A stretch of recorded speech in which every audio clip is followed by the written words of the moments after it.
বিধানসভা কেন্দ্রে লোকসভা নির্বাচনে তৃণমূল কংগ্রেস ভালো ফলাফল করলেও বিধানসভা নির্বাচনে এসে এই ভাঙড় বিধানসভা কেন্দ্রে শাসক দল হিসাবে তেমন ফল কিন্তু করতে পারেনি।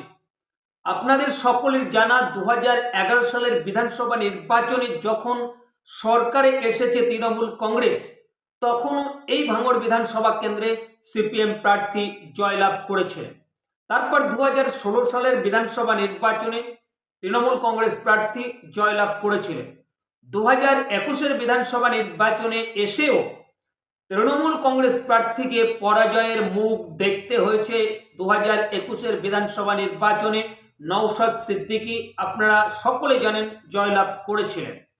এবার 2026 বিধানসভা নির্বাচনে কি হতে পারে এই ভাঙড় বিধানসভা কেন্দ্রের সম্ভাব্য ফলাফল দেখুন।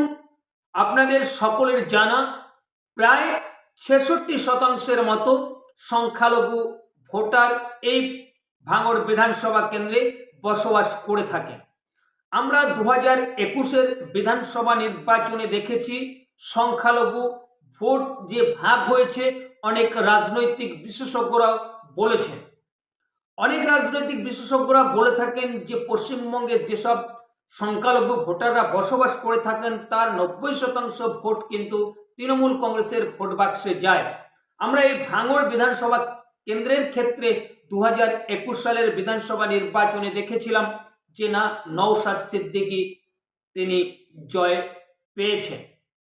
তো এবার কি হতে পারে, তার জন্যে আমরা যে আমাদের চ্যানেলের পক্ষ থেকে যে ইমেজ পোল করেছিলাম